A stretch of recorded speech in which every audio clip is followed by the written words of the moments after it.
William, hopefully your favorite videographer from Two Hats Publishing. I welcome you to another Two Hats special of community events. Let's look in and see what's really happening.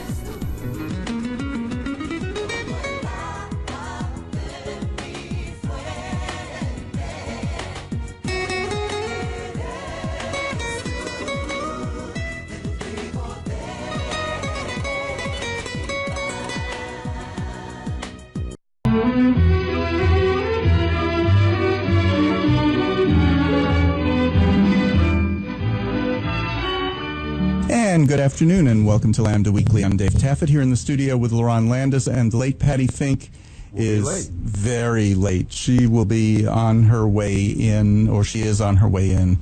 She texted us, and she either texted while driving or she won't be here for a while. We don't have a guest today because we wanted to catch up on some of the news. Should we? I guess technically next weekend is our year-end show. Yes. Okay. Although next week we have Mark Farris coming on as our guest. Let's start there. Mark is, he's been on our show several times. He was one of the marriage equality plaintiffs in Texas. He won at the trial court in federal court in San Antonio. The case was appealed to the Fifth Circuit. It looked like we were going to win in the Fifth Circuit, but they never wrote an opinion. And then Obergefell came out in June, and the Fifth Circuit affirmed the lower court's decision. So Dimmitman, is it Dimmitman or it's one of the two women in San Antonio who were on our show that the case is named after. Mark and Vic. They were suing for the right to get married in Texas, and Cleo and Nicole were suing. I can't remember. Dimmitman is one of them, and the other one is the one that the case is named after. They were suing for the right for their marriage to be recognized. To be recognized because they were married out of state. Right. We won completely in the lower court, and the lower court, which oversees that ruling, has been extremely on our side on this. Very much so. This is Patti DeLeon. Patti, will you please drive? Patti is texting me while she's driving, and we know that's illegal. So one thing that the legislature did pass this year, and we can talk about this is news, is you can't drive and text, Patti. So back to Mark. So I'm meandering. Mark and Vic have been on several times. They live in Plano. Mark is running for state senate. He is. He'll be on our show next week, talking about his campaign. He has one opponent on the Democratic side. On the Republican side, Philip Huffines, who is Don Huffines' brother. Don Huffines is the state senator in the district that covers from about the middle of Oak Lawn all the way up to about where we are right now. And I'm saying that looking at Lerone, and people at home are listening. Where are you? We're on Central Expressway, just a little bit above Royal Lane. And I'm not sure where the district changes to the other district, the one that Mark's running for, but it's somewhere between here and LBJ. And he'll be running against either Philip Huffines or, what is her name, Paxton's wife. Oh. Yeah, Ken Paxton's wife. Ken Paxton is our indicted Attorney General. So if you didn't have enough with, I'm not telling you who to vote for, but if you don't have enough with one indicted character, vote for another one. Feel free. Anyway, so Mark is running for state senate, but there are so many LGBT people running for office from this area. For the Texas House of Representatives, Jessica Gonzalez is running against Roberto Alonso in a West Oak Cliff seat. Roberto's been in the state house 15 years, something like that. Whoever wins the primary wins the election. There's no Republican opponent. Julie Johnson has an opponent. Julie was on our show a few weeks ago. She does have an opponent in the Democratic primary. and whoever wins that one faces Matt Rinaldi, who is the incumbent who wrote the bathroom bill. Finn Jones is running against Tony Tinderholt. Tony Tinderholt, Patty just came in with her I'm loving pink the cap. hat. It's my pussy hat. Tony Tinderholt is a family values Republican on his fifth wife, who the picture I have of them is at a Playboy party. So good family values. And anyway, so Finn Jones running against them. Against him for the U.S. House, Lori Birch is running for a seat in Plano, basically, although it comes down into Dallas some. And John Duncan is running for a seat part of Tarrant County and then Ellis and Navarro County. And John's seat, or the seat that John is running for, what's his name, is retiring from it. Penis picture? Yes. Joe Barton. Oh, yeah. Joe Barton, thank you. And Joe Barton withdrew from the race just days before the end of the filing period. There are 13 people on the Republican side running in the primary who just jumped right in. And then for governor, we have two gay people running, Jeffrey Payne and Lupe Valdez. Mm-hmm. And I pulled for her draw on the ballot this week. Oh, you did the poll? Right. Monday night, we did it's ballot order. So you draw for ballot order in Dallas County. And out of her 10 candidates for governor, and I drew number 1 for Lupe. Oh. Awesome. So she was great. She called me afterward and was excited too. So Jeffrey Payne is running a respectable campaign. He's hired an experienced campaign manager, and we'll see how he does. He's traveling the state. He's doing what he needs to do. He's out there online, and good campaign. Lupe's better known, but really only in this area. People around the state kind of know, that Dallas lesbian sheriff. She's more well known than you might think. But best known here. Best known here. Best known here. Here's where we follow her. However, if she gets on the ballot, that could affect a number of House races. It could, and I would just be waiting for the moment when Abbott would say something sexist or homophobic or racist. Mm-hmm. Yeah, this should be What are the chances of that? About the lesbian Latina. Yeah, and I'm saying she's a front runner. She is a front runner. The other front runner right now is Andrew White, who is Governor Mark White's son. And Friday, I got a mailer from him already. So, interesting. Yeah, we'll see. And just to catch up on the names that you guys were struggling with as I pulled into the parking lot, that would be Angela Paxton. Thank you, Angela. And Philip Huffines, who's the twin brother of Don Huffines. That's right. And like Nicole and Cleo. Nicole Demetman and Cleo DeLeon. And the case was named DeLeon. Right, style DeLeon v. Perry, and then it became DeLeon v. Abbott. I know Cleo and Nicole. And I could not pull those last names. Anyway, we have so many LGBT people running for office from here. This new wave started with Omar, who ran for city council and won against an incumbent, which is a very rare thing to do.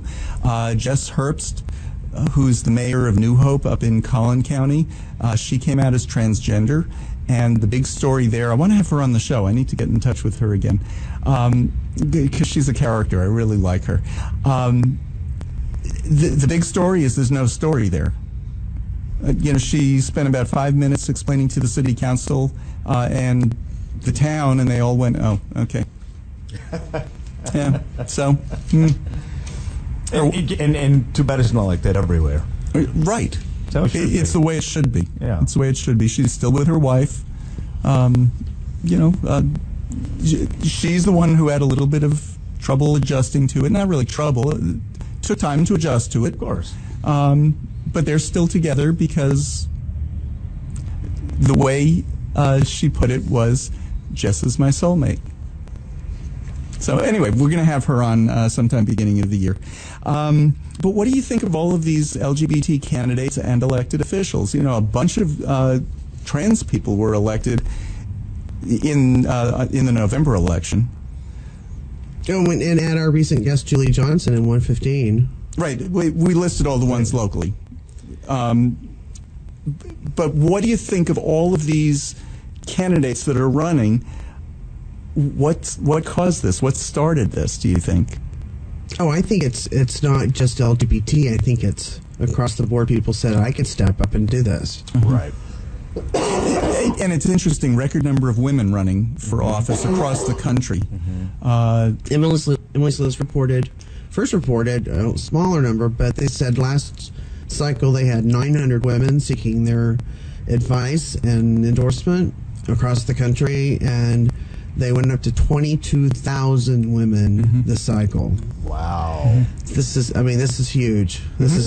There are women on the ballot, going to be on the ballot in the Democratic primary across Dallas County and across North Texas for almost every race.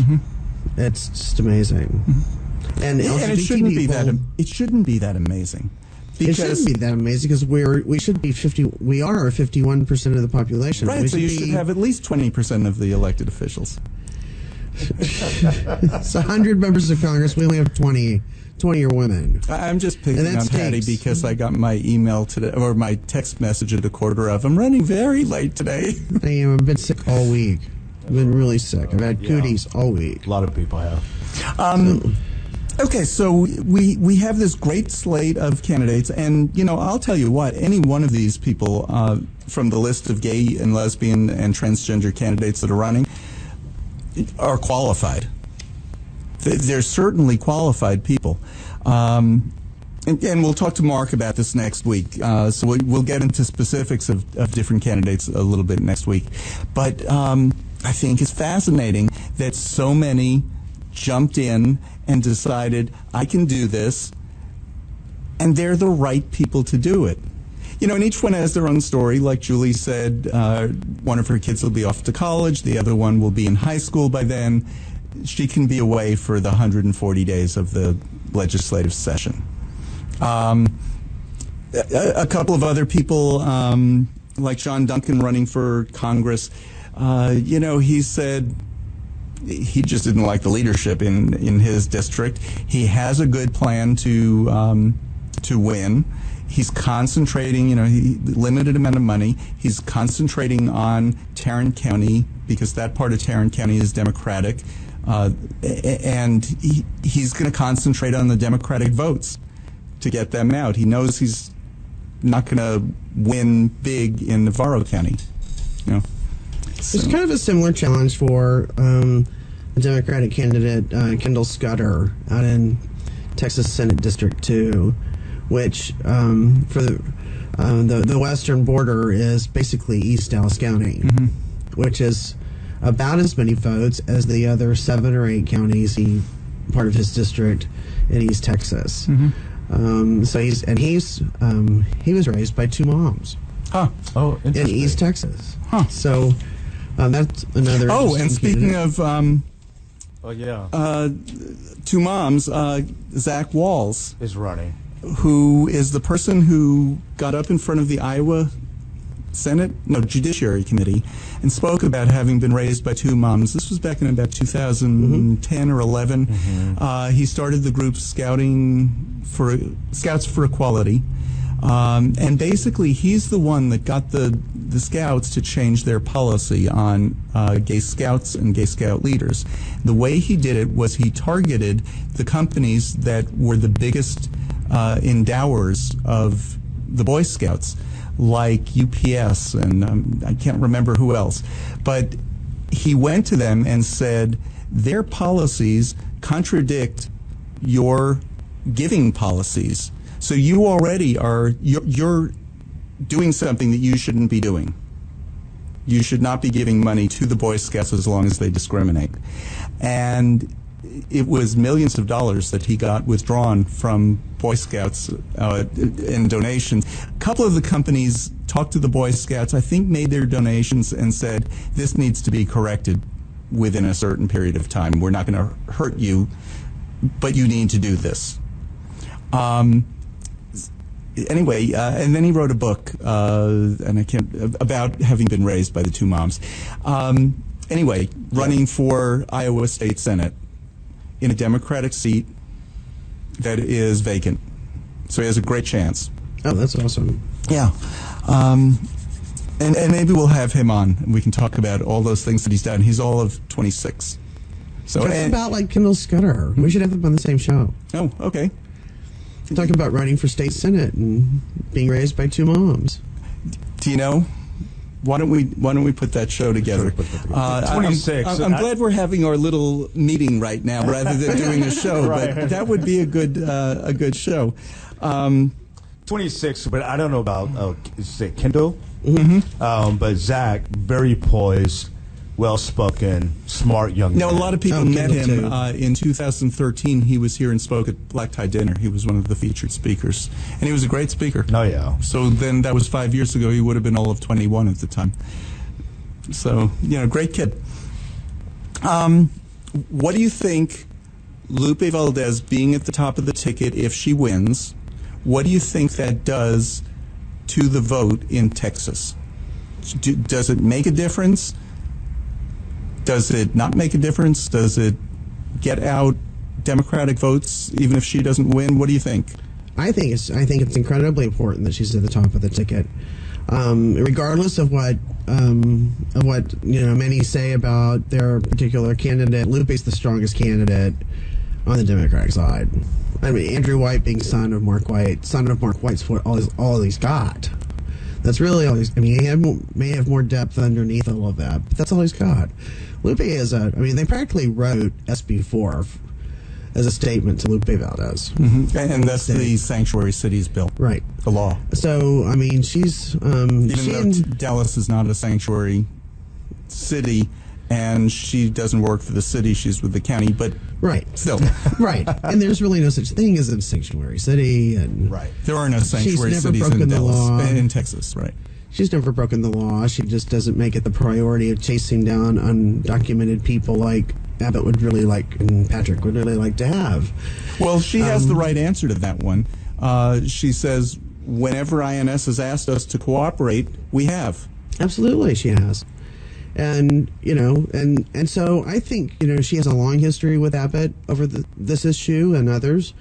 And I think it could be a really, activating kind of a race in the state where people can look at this and say, I know where I've come down on which side I come down on. And I think you could activate a lot of voters who haven't voted in the past. And I think she's got that real potential because she has this history with him, and she has a history of standing very firmly. And remember, she was elected to her fourth term. Mm-hmm. Her fourth term as Dallas County Sheriff. Mm-hmm. So she's no slouch when it comes to needing millions of votes and getting them. Here's whether or not she wins, if she is on the top of the ticket, there are a couple of congressional districts that are kind of borderline, purplish. Mm-hmm. Republicans are in those seats right now. Democrats could take them. By having a woman, by having someone Hispanic, and the ones I'm thinking are in Central and South Texas, so big Hispanic populations and 51% women. People who are going to criticize her for things like, oh, you're soft on crime. No, I think I was sheriff. Exactly. Right? Right. So she'd be a good candidate. Even if she doesn't win, I could see her having an effect on the election. Oh, big time. And I think the reality is that the GOP in Texas, which is a unique animal, they put the extra X in extreme. They had a little wake-up call at the November 2016 election. Hillary came within 9 points statewide, which is closer than Any presidential candidate. Obama was 14 points and 17 points. Something like that, yeah. Yeah, so it's been narrowing some. Yeah. We need to take a break. You're listening to Lambda Weekly on 89.3 Knon FM. I'm Dave Taffet here in the studio with Lerone Landis and the late Patti Fink. We're going to take this break and come back and have our show put together. This is Rollins Gilliland, and I'm listening to Lambda Weekly on 89.3, and darn glad to be doing it. And I want to send our love out to Louise Young. Louise is in the hospital right now recovering. She's doing great. Awesome. Yeah, I don't want to give a whole lot of details because, it's kind of personal, but she's doing great. And Louise, we love you if you're listening. She's a regular listener, and she's been on our show any number of times for years and years and years. So, Louise, we love you. I love that you're able to, that you're recovering so quickly. She sent out a video to a few people this week, and she's doing well. Love you, Louise. Love you, Viv. Call if you need anything. And a couple of weeks ago, Roy Moore didn't get elected. He doesn't know that yet. I was going to say, he still hasn't conceded. No. I think he thinks that if he doesn't concede, the election's not over. That's what he thinks. I think that's really what he thinks. And certainly, the first night when he wouldn't come out and concede that he was going to wait, I thought, he really believes this. That if he doesn't concede, that guy can't be seated in the Senate. But, I mean, is this surprising to anybody? Not me. It goes right along with everything else he's done in his career. Mm-hmm. Now, Roy Moore, for anybody who doesn't know, he holds a record for being impeached from office twice, both from the Supreme Court of Alabama. Supreme Court. Once as Chief Justice. Was he Chief Justice the first time? No. He was just... he's Chief Justice both times. He was Chief Justice, okay. Once for ignoring a federal order to remove the Ten Commandments from his courtroom, was it? The building. Outside the building. Outside the building. It was a statue. And this time for saying that Alabama law is higher level than the U.S. Constitution when it comes to marriage equality. And the ruling, the ruling in Obergefell v. Hodges by the Supreme Court. Right. So he told judges in that state not to, or the probate judges are the ones issuing marriage licenses in the state of Alabama. And he told them not to issue to same-sex couples. So he was removed from office. So what did he do? He ran for Senate. Started running for Senate, and it turns out he had sex with a 14-year-old. Or he didn't have sex with her. He went out with her. Well, it was the 16-year-old. He assaulted her. He assaulted her. He got her undressed. Oh, okay. In his apartment, in his home. Okay. Yeah. But then other allegations about him came out. He was banned from the mall because people knew him. That's the guy you got to watch out for around your daughter. And this happened then. Yes. Yes. At that time, right? I mean, really, things that have got to be bad. You're banned from the mall. Right. Yeah. Seriously. And you know what's scary to me? It's like, oh my gosh, this guy must have been really a creep, because who wants to go to the mall besides teens and tweens? Exactly. I mean, nobody wants to go to the mall. No adult. So my favorite part of the election was the night before, or 2 nights before, Roy Moore's wife was talking about how, we've been accused of being prejudiced.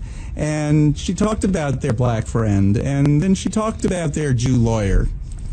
So I said, ooh, they have a Jew lawyer. I have Jew lawyer relatives in Alabama. So I called my cousin, didn't call, on Facebook we're talking, my cousin Jefferson. His mother lives in Montgomery, distant cousin, so I'm not sure exactly even how he's related, but his mother lives in Montgomery. He's in Athens, Georgia. He contacted his mother. His mother assured us that, no, the Jew lawyer is not a Taffet. Well, and then during that discussion, though, somebody else came on and said, oh, I know who the Jew lawyer is, and he may be Roy Moore's attorney, but he's a big Doug Jones supporter. Oh, nice news for your family. Well, she came out and said, the way she said it was just so... She didn't even hear herself. She didn't even hear what she sounded like. She said, as if, she goes, I want to tell the media while they're all here so they don't miss it. Like it was, like, she's proud to say this. She says, one of, like big old gotcha, one of our attorneys is a Jew. And lady, you don't even hear yourself. Yeah. You don't even, you are so clueless. Patty, one of our co-hosts is black. Oh. Really? Yeah. I mean, that's the way she said this stuff, I'm like, they don't even hear themselves. They have no clue just how racist they sound. So anyway, Doug Jones won by 1.5 which is a narrow victory, but in Alabama, for a Democrat to win... But for me, the whole victory was bittersweet. I am so elated that he won, but look what it took for him to win. Yeah. The opponent had to be a child molester? A child molester. And he still didn't blow him out of the water. So, I mean, it's a bittersweet victory. Like, it really should have been, once that news came out, it really should have been like a 90-10 race. Thank you, Patty. Exactly. And we're talking about 1.5%. Exactly. It's like that just tells you where we really are in this country. But that started when the Donald Trump tape came out. Exactly. And grabbed him by the... Exactly. That should have been the end of that also. Not only was it not close, he won. Well, the New York Times is reporting today that from several sources that were in this meeting, that Donald Trump said some pretty amazing things about people who are not exactly like him. He was talking about immigration, and he said that the 15,000 people who've immigrated to the United States from Haiti, he said they all have AIDS. Because... That's his the perception. entire country has AIDS, right? And he said that 40,000 people had come in from Nigeria. Do you know and that? once they'd been seen in the United States, they'd never go back to their huts in Africa. Yes, he said that. You know that cluster of AIDS that started in Haiti? There were several clusters. One was in the gay community, one was in the Haitian community. That Haitian community cluster did not expand after that initial cluster, or maybe it expanded a little bit for a couple of years, but it was not one of the groups that particularly had HIV more than anybody else after the first couple of years of HIV. So that's so antiquated. It's one of those, I heard something 40 years ago and 30 years ago, and that's my truth. He's stuck in 1983. In fact, that's what Keith Boykin alluded to, was that his understanding of HIV and AIDS is stuck in 1983. And certainly his perceptions of... I think a lot of Haitians about Donald Trump is stuck in 1983. Oh, big time. If not 1963. So... It's right, 1863. Thank you. But if we could go back to Roy Moore for a moment, we didn't mention that he posted on his Facebook page and a picture of Doug Jones' son, Carson Jones, who happens to be gay. And but he posted a picture of him, and then at the bottom it says, Doug Jones' gay son is thrilled by the Alabama win. So he was putting it out there like, this is news. How bad is this? Now, it was taken down fairly quick. Who put it out there? Somebody put it on Roy Moore's Facebook page. And they're saying it was probably somebody in his staff.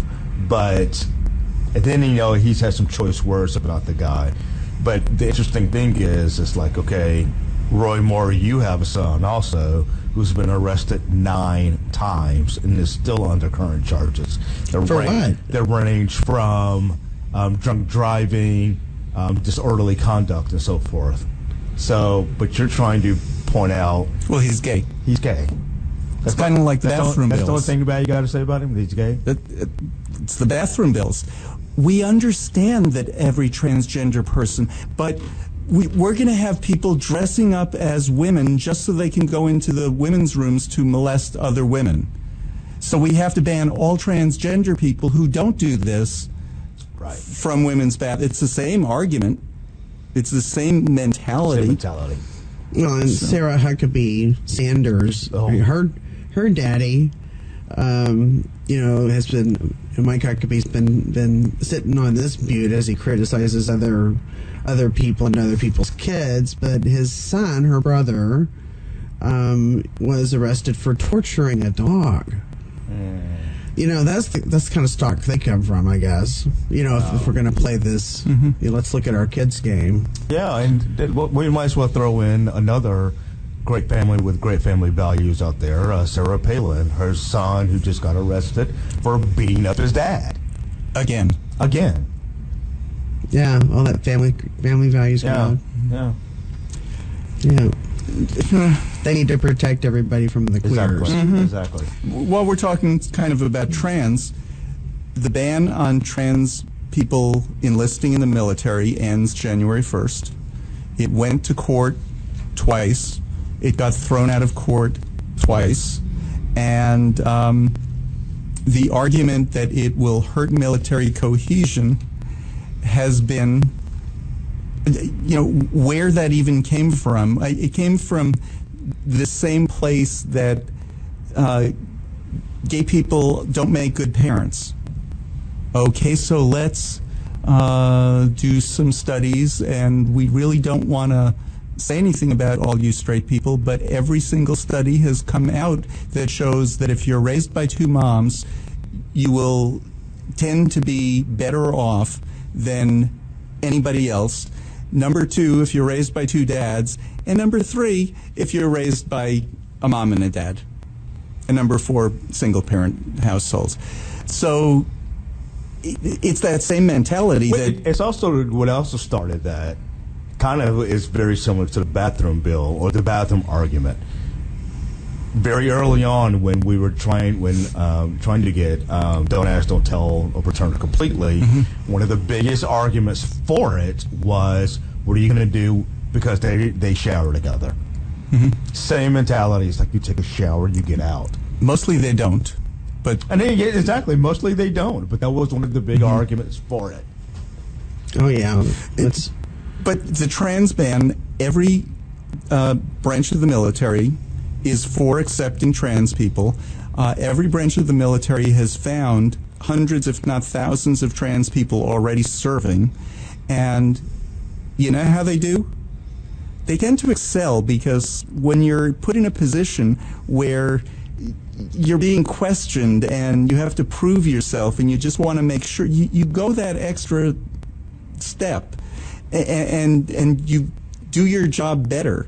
And it's not that they're saying trans people are better than anybody else. They're saying that trans people do just as good a job as anybody else. Of course. And they have the examples already there in the military.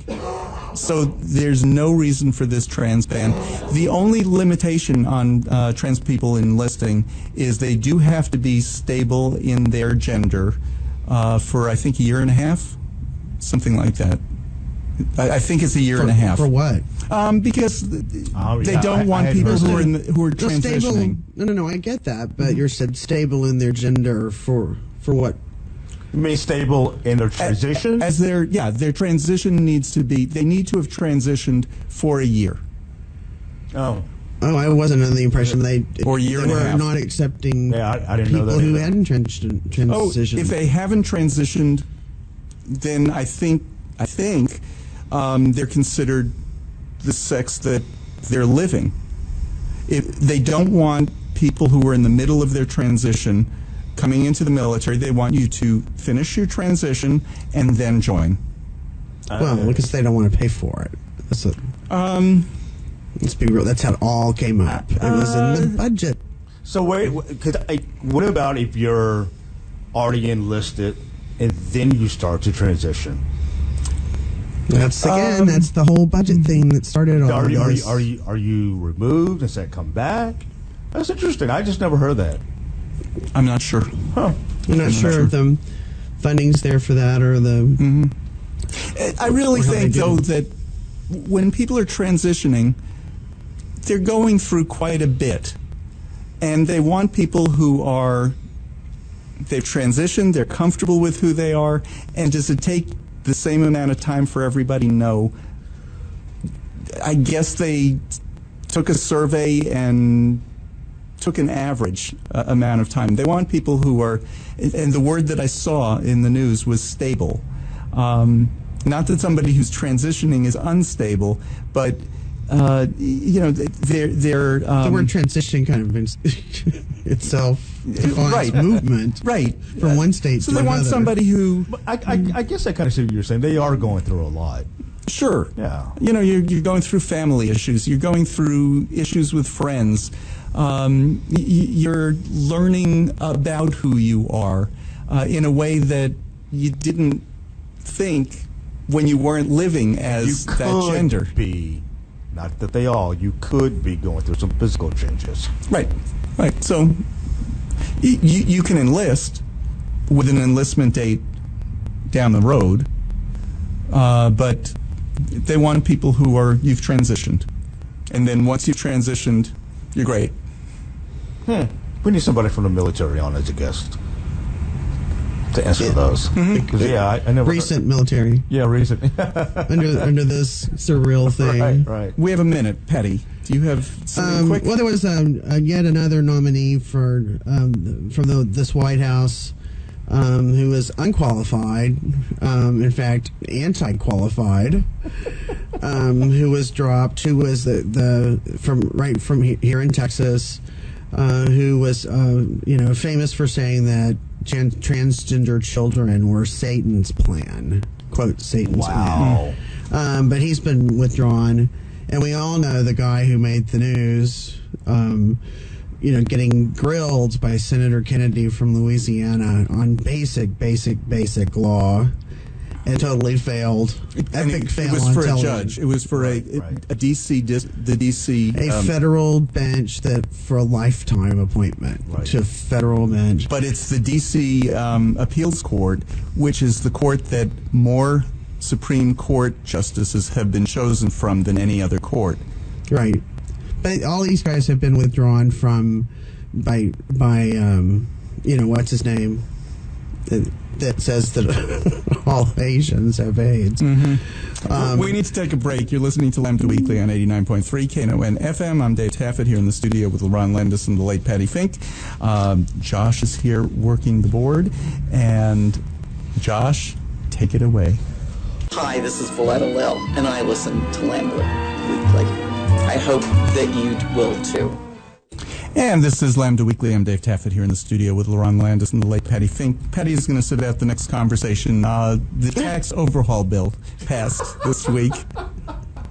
No, she might want to join in. I think this affects her also. The tax. Yeah. The tax overhaul bill. Tax overhaul The bill. scam. The GOP scam bill. Right. Do you know? It's horrific. I don't know a whole lot about it because I don't know that anybody's read it. Right. Here's one thing that I thought was interesting. For the coming year, I will file as single instead of married, filing jointly. I sent a message to the accountant who does our company's payroll, and he said, "Oh, that doesn't affect anything anymore." I don't understand why. What do you mean? What doesn't affect what? what? Doesn't affect what? He said there aren't deductions now. Oh, well, it's because as Aaron calls it, your alive and breathing deduction is going to be so large under this bill that nobody will be able to itemize. Right. The only reason people itemize is because they feel like they can come out higher than the. I'm not talking standard about deductions. itemizing. I'm talking about the amount that's deducted from my check when I was married is different than the amount that comes out of my check as a single, because it's a different tax rate. Well, the rates have all changed too, so I don't know how that might affect. I don't either, and that's what I'm saying. I don't know either, but The only thing I know, which, the ones that we benefit from, is the mortgage deduction was put back in, and I think the child credit was decreased. That you can only write off your mortgage interest if it's below $500,000. Yes. So Yes. that McMansion you have over there I in know, Garland. I know. They just waited a few more years, you could have gotten all that interest in. It affects other cities more than us, because the average home in New York and California is way over that. True. So the average house in the Dallas-Fort Worth area, I just heard the number, it's 240-something thousand, something like that. But that same house in San Francisco would be close to $1 million.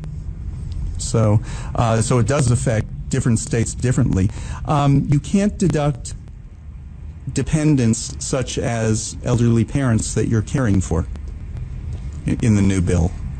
I know when my father was in nursing care because he had Alzheimer's, I was taking care of him. I was paying his monthly rent, and I got to deduct him for the year and a half, two calendar years that he was there, because that's how it works.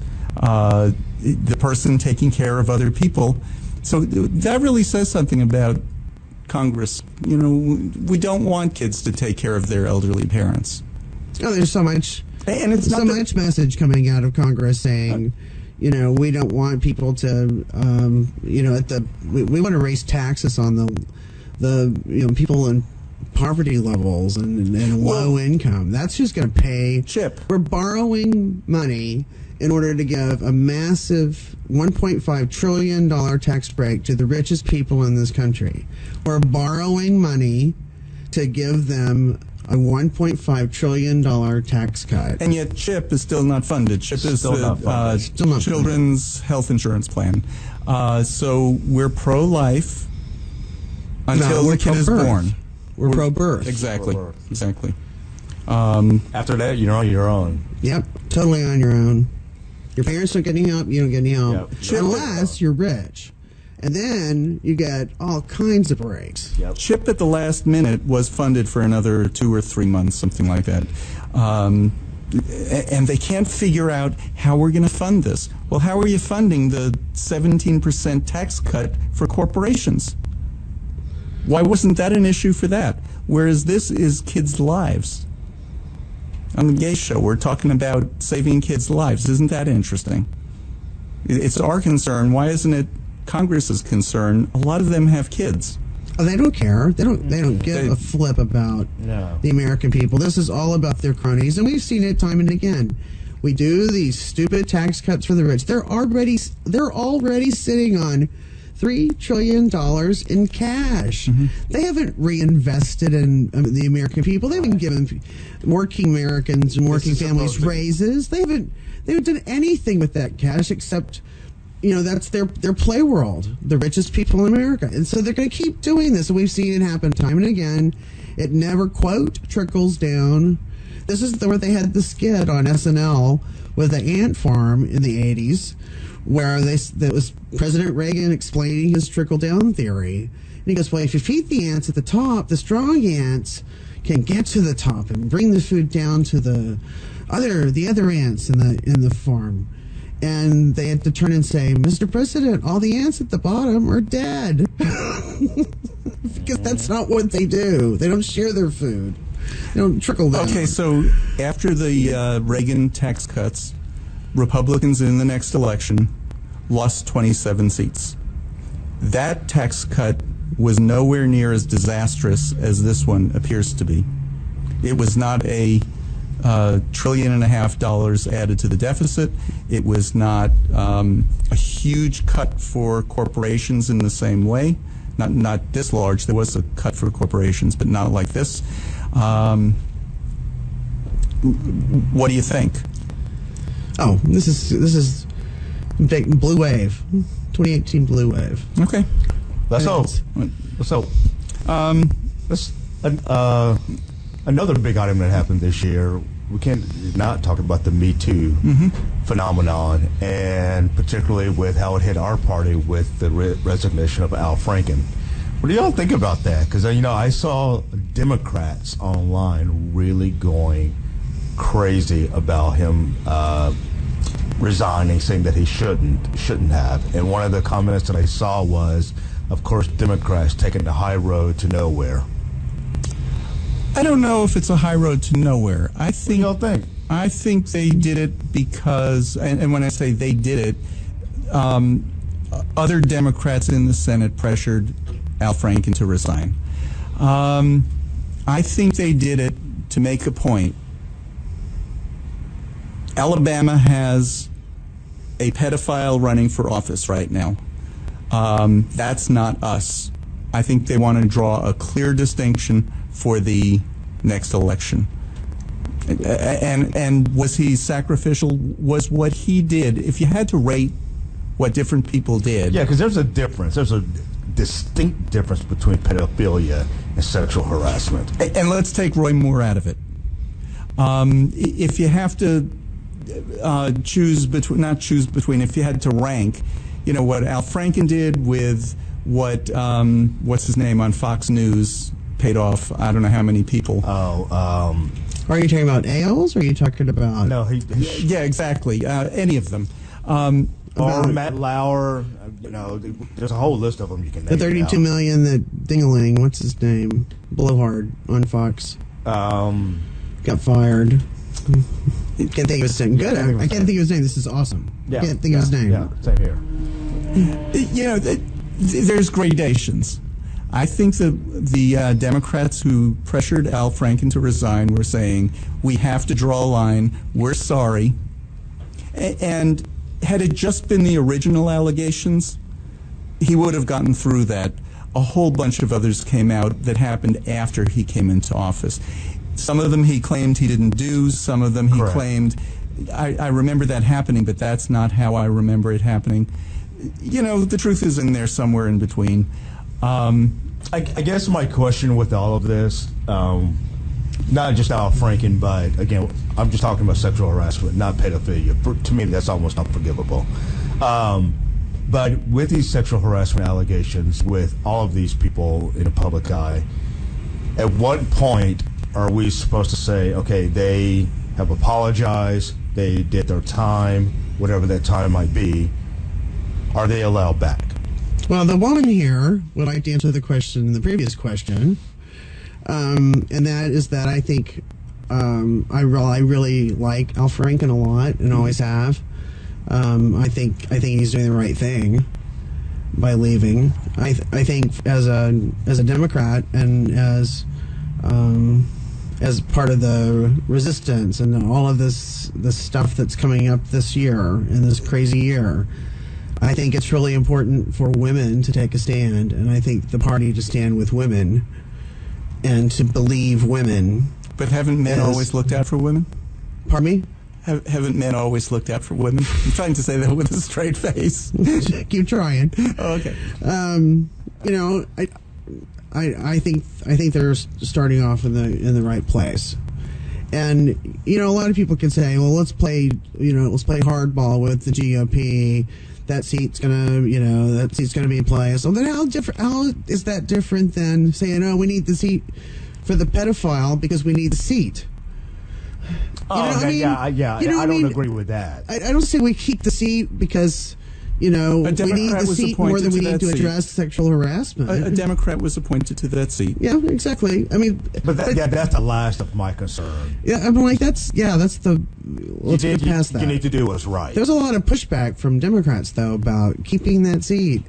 I was like, oh, let's not go there. That's not a good rationale for us. No, I agree with you there, Patty. I just wonder, because in the Al Franken situation, with the previous, I think, you know, however long ago, accusations, he did it, you know, he fessed up to those, he apologized, and the woman did accept his apology. So I was just wondering if this happens in a similar situation, at one point they would say, okay, they apologized, the accuser accepted the apology, they did their time, do we move on? Well, I tend to agree with Kristen Gillibrand about this. And that's, you know, we have to step up and show some leadership as well. You know, and she said, I'm tired of parsing sexual harassment versus sexual assault versus groping versus, you know, all of these different terms. Yeah, versus rape. And, I mean, because that's some of the accusations. You know, all of it is wrong. All of it. All of it is wrong. And if we don't step up and show some leadership here, that none of it is acceptable. Not one bit of it is acceptable. Not any part of it, from the least to the most. We're not going to parse it anymore. It's all wrong. That's what we need. That's what we need to step up and do. And imagine a world where men were put on notice that they're like, oh, well, we need due process. Well, screw due process. You know how many women have been raped in this country who've never gotten due process? Because it's a patriarchy? Because it's set up for guys to not go to jail, not be tried for crimes like rape? So screw that. Let's flip the tables, and the default is that you will be caught. You will be told on. You will go to jail. You will go to trial. You will lose your ass if you do this, if you behave this way. And let men live in the same kind of fear that women have been living in for 50 years, for 100 years, for millennia. Oh, yeah. Let them live that way. And I'm sorry, guys, that's just the way it is. You're just going to have to live that way. Oh. And if you want to be out there in front and say, I don't harass women, I don't say derogatory things to women, I don't call women girls, and while I call men, I don't do any of that stuff. You know, I'm not a man and you're a lady. That's don't even get me started on that. But we don't do any of that stuff. So if I want to stand out and be okay in this society like that, then I don't touch women. I don't do anything remotely close to it. My behavior has changed.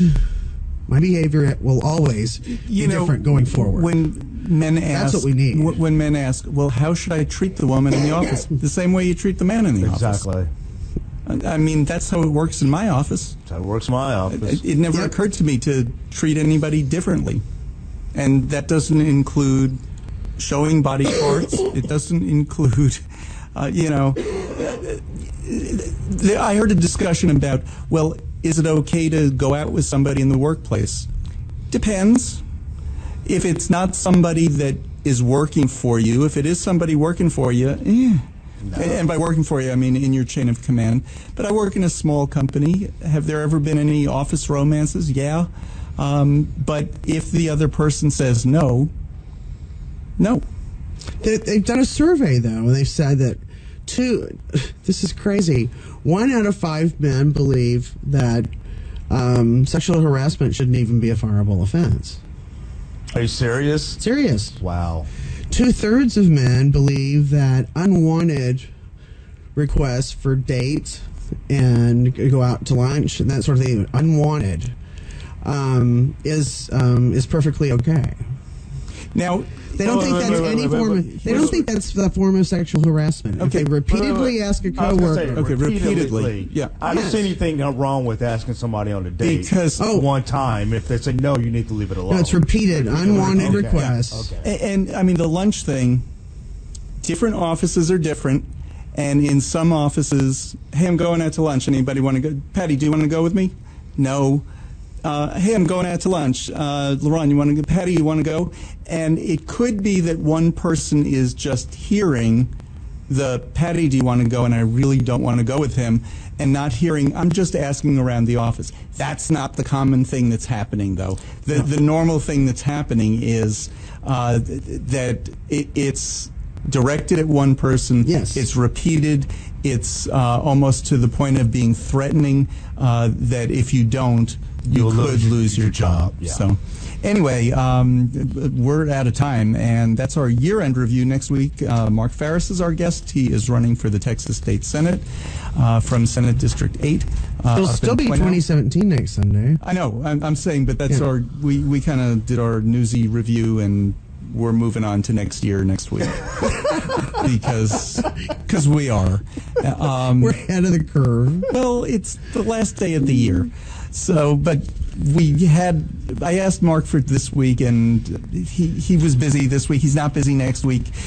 This is really not interesting. For all of us here at Lambda Weekly, Lerone, have a Merry Christmas. You too. We'll see you Merry before Christmas. New Year's. And for the chick on the show, is that how you want it to be?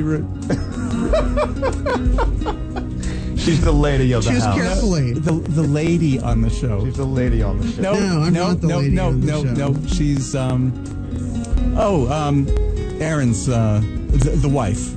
No. No. Choose again. Patti Fink. There you go. There you go. There you go. That's right. The activist on the show. We'll see you next week. This is William, hopefully your favorite videographer from Two Hats Publishing. I hope you enjoyed this video. If you like it, please leave comments below, or like, follow, or subscribe to us and get notices of all our videos. We love it, even when you call.